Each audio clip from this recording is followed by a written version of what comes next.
Hello everyone. आज की class में हम पढ़ेंगे अपने अकाउंट्स के chapter number 2 fundamentals of partnership का टॉपिक पार्टनर्स कैपिटल अकाउंट।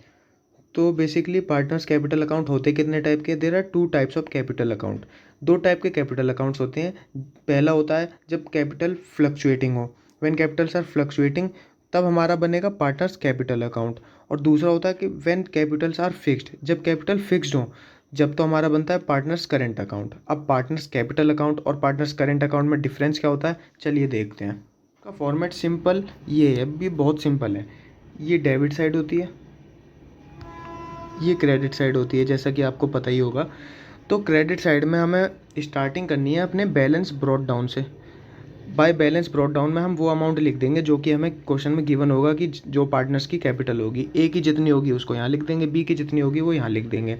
अब पार्टनरशिप डीड के अकॉर्डिंग पार्टनर्स को इंटरेस्ट भी मिलेगा कैपिटल पे, तो जो पार्टनर को इंटरेस्ट मिलेगा वो भी क्रेडिट साइड में बाय इंटरेस्ट ऑन कैपिटल करके ए की अमाउंट इधर आ जाएगी, बी की अमाउंट इधर आएगी, जितना जितना उन्हें इंटरेस्ट एंटाइटल्ड होगा। अब बाय सैलरी, अगर कोई पार्टनर सैलरी लेता है, उसको सैलरी अलाउड है पार्टनरशिप डीड के अकॉर्डिंग, तो फिर बाय सैलरी वो भी क्रेडिट साइड में आएगी। अगर वो ए के पास आ रही तो ए की साइड में क्रेडिट, और बी की साइड में आ रही है तो बी की साइड में क्रेडिट।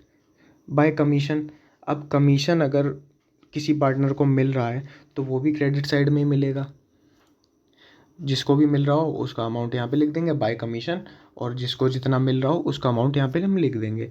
अब by profit and loss appropriation account, इस पे ये ध्यान देने वाली चीज़ है कि अगर प्रॉफिट एंड लॉस एप्रोप्रिएशन के टाइम पे हमारा फाइनल आंसर अगर प्रॉफिट में आ रहा है, अगर हमारे पास प्रॉफिट बचा है, जब तो वो हम लिखेंगे, जब तो हम उसको यहाँ पे लिख देंगे क्रेडिट साइड में। अगर हमारा profit and loss appropriation account loss आ रहा है उसमें, तो फिर हमारा ये आ जाएगा यहाँ पे डेबिट साइड में। ये चीज़ आपको ध्यान देने वाली बात है। अब डेबिट साइड में क्या आता है, अगर पार्टनर कोई ड्राइंग करता है तो उसके कैपिटल अकाउंट से ही हम उसका अमाउंट जितना भी होता है वो डिडक्ट कर लेंगे। और अगर ड्राइंग करी है तो उस पर इंटरेस्ट भी देना होगा। अब जो इंटरेस्ट होगा वो भी उसके कैपिटल अकाउंट से डिडक्ट कर लेंगे। To profit and loss appropriation, वो मैंने बताया था पहले कि जो लॉस होता है पार्टनरशिप वो profit and loss appropriation account में, वो यहाँ पे आ जाएगा। टू बैलेंस सीडी, अब बैलेंस सीडी क्या होता है, जो इनका बैलेंस्ड अमाउंट होगा, अगर बच रहा है वो बैलेंस सीडी जो भी होगा वो उसकी रिमेनिंग कैपिटल्स होंगी, जो फाइनल कैपिटल होंगी। अब देखते हैं when capitals are fixed. When capital are fixed, तो फिक्स्ड कैपिटल में सिंपल हमारा क्या होता है, डिफरेंस ये होता है कि जो करेंट अकाउंट होते हैं ना, करेंट अकाउंट के बैलेंस बीडी में आता है। बस हमें इतनी चीज़ ध्यान रखनी है, हमें कैपिटल नहीं लिखनी है उसमें। हमें जो करंट अकाउंट का बैलेंस दे रखा होगा हमें वो बैलेंस ब्रॉट डाउन में लिखना है। बाकी सारा bye interest on capital, salary, commission, by profit and loss appropriation account, वही कि अगर प्रॉफिट होगा तो क्रेडिट साइड में आएगा और लॉस होगा तो डेबिट साइड में आएगा।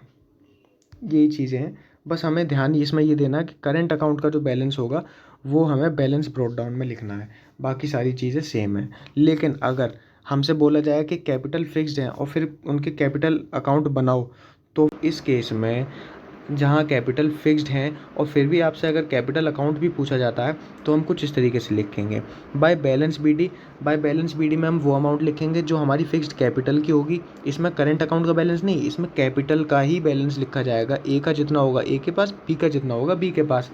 और अगर साल के बीच में कुछ कैश इंट्रोड्यूस कर दिया, यानी कि कुछ कैश और लगा दिया फर्म में कैपिटल के रूप में, तो वो लिखेंगे हम by cash account credit side में, जितना भी जिसने इंट्रोड्यूस करवाया हो।